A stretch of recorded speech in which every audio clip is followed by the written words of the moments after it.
Je vais lire un texte de Marga d'Anturin, qui a été une grande exploratrice française du début du XXe siècle. C'est la première femme à avoir pénétré la Mecque. Donc je vais lire le tout petit passage du début de son livre Le Mari Passeport, où elle relate son enfance. Je suis née à Bayonne, d'une famille basque. Sur la souche dont je suis issue, se sont hantées des générations de dignes bourgeois, magistrats, notaires, soldats, fonctionnaires. Il y eut également des gentilshommes vivant sur leurs terres, portant l'épée ou adonnés à de lointains labeurs diplomatiques. Nul n'ignore que dans tout Basque dorment de lointaines hérédités de chercheurs d'aventure. Nous avons une origine obscure et que les ethnologues ni les linguistes n'ont encore su préciser. Pourquoi l'âme lointaine des Basques, coureurs des mers et des continents, après tant de siècles où les êtres de mon sang avaient ignoré qu'elle pût encore fermenter en eux, s'avisa-t-elle de renaître dans la petite fille promise à toutes les quiétudes, à toutes les monotonies de la vie de province que j'étais en naissant et que je devais abandonner? Cela commença par des témoignages puérils. Par exemple, ma gêne et la secrète protestation de tout mon être lorsqu'il fallait obéir à des ordres que je n'admettais pas. Le travail m'attirait par un ardent besoin de savoir. Seulement, en su, un non moins ardent désir d'indépendance se développait. Qu'on en juge. À 3 ans, je fuyais un beau jour la maison de mes parents. Je voulais sortir seule. Je me sentis fière de passer devant une sentinelle qui gardait l'ancienne poudrière de Bayonne.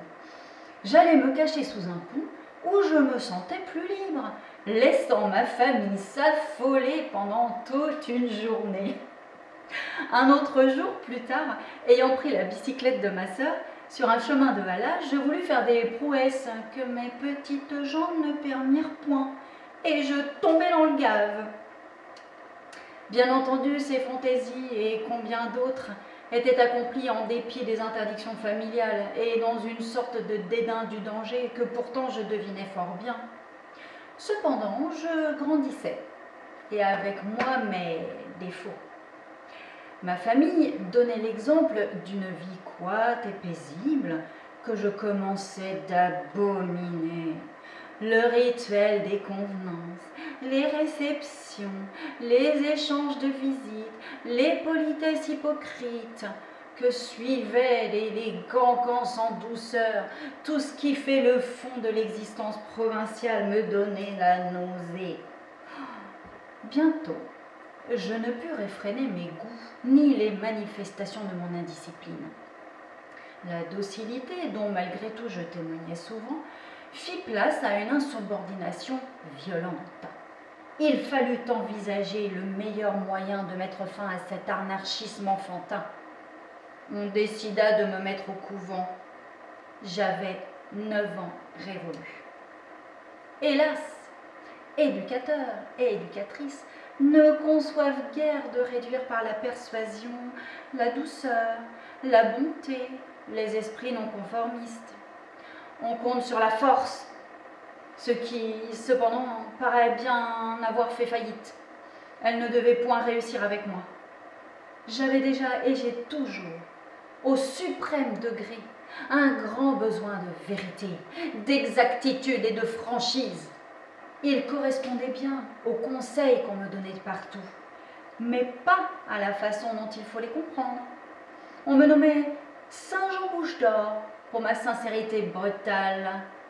Mon éducation fut confiée à tous les ordres religieux possibles, en France et en Espagne. De chaque établissement, la révolte, l'impertinence et ce qu'on appelle la dissipation me firent congédier bientôt. Notez que je n'étais ni paresseuse ni mauvaise élève. La seule fois où je passais toute l'année scolaire dans un de ces couvents, je récoltais tous les prix de la classe, sauf celui de la sagesse. Je rentrais chez moi avec des piles de volumes dorés, une couronne de laurier comme une impératrice et la bienveillante accolade de Monseigneur J.E. évêque de Bayonne, qui était venu ce jour-là présider la distribution des prix aux Ursulines de Fontarabie. Je cite cet événement car il fut exceptionnel. Partout ailleurs, avant que juillet arrivât, on me mettait en devoir de partir d'urgence, soit pour avoir scandaleusement violé la règle, soit pour avoir fomenté la révolte dans un dortoir, soit pour une folle équipée conforme à mes goûts. Ma famille, découragée par tant d'expulsions, voulut faire l'essai d'une éducation à la maison. On me confia à une institutrice. Mais pendant les vacances, je retrouvai à Biarritz mon cousin d'Andurin, qui avait quitté le pays depuis quelques années. Il me plut aussitôt. Je l'invitai à la campagne. Notre mariage fut décidé entre nous. Mon père objecta mon extrême jeunesse, l'instabilité de mon caractère, mon manque absolu d'expérience, d'esprit pratique, etc. Pierre d'Andurin n'avait pas de situation. Ma chère maman lutta pour obtenir le consentement de mon père. C'est alors que je vis ma future belle-mère. L'entrevue eut lieu chez d'autres cousins.